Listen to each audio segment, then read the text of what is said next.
So let's start with the second question: how to pass data from controller to views. Now, till now what we have done is basically in the first example, right, we created a simple controller class, right? So we had one nice controller class, and this controller class basically invoked a simple page, a simple view, index.aspx. All right, now let's say that in controller we set some data. For example, let's say we get the current date and time. Okay, just a simple example. So current date and time, and we would like to display this current date and time on the view. So how do we do it? So let's go ahead and open our Visual Studio first. So let's open our first sample, the previous sample which we have created, that is the hello world sample, where we had created a controller, and the controller invoked a simple view called as index.aspx.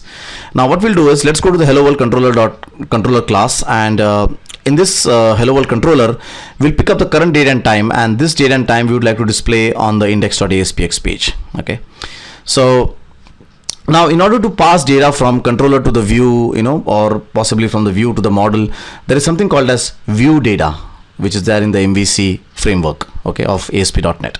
So let's go ahead and define a simple view data with a name called as current time. So you can see that basically I've created a simple view data over here with the name called as current time, and let's set the current date and time to this variable, right?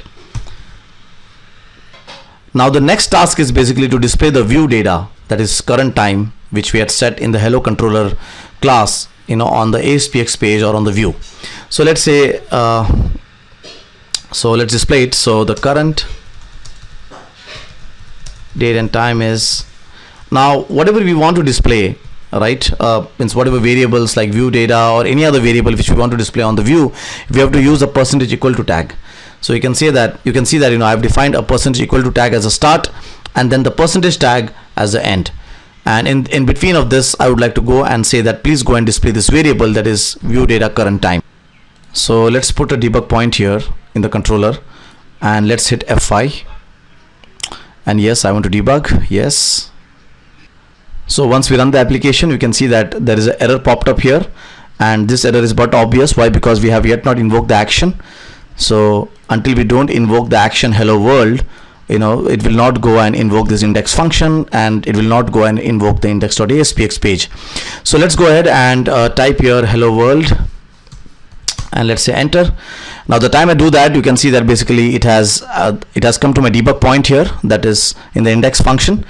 So just let's move the debug point ahead, and let's go and see in the quick watch what is there in the view data. So we can see that in the view data we have our current time.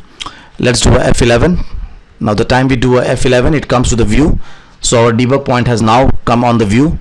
Let's quickly go and check if we are able to get the view data in the view. Yes, we are able to. And if we run this whole thing, we can see that basically it has displayed the data on the view. So in other words, we set the data, the current time, inside the controller, and now it is displayed on the index.aspx page. So I hope that you have enjoyed this video. So in this video we saw that how we can use the view data object to pass the data from controller to the view. Now when we talk about MVC, right, there is one more thing called as model. So till now we have not yet talked about the model. We talked about the controller, we talked about the view, we talked about that how we can pass the data from the controller to the view, but yet we have not talked about the model. So what we'll do in the next video is we'll talk about the complete model view controller in totality. So we'll introduce a simple class called as customer, which will be nothing but our model, and we'll see the whole MVC action in totality, and we'll try to understand that how we can create MVC project using the MVC framework. Thank you very much.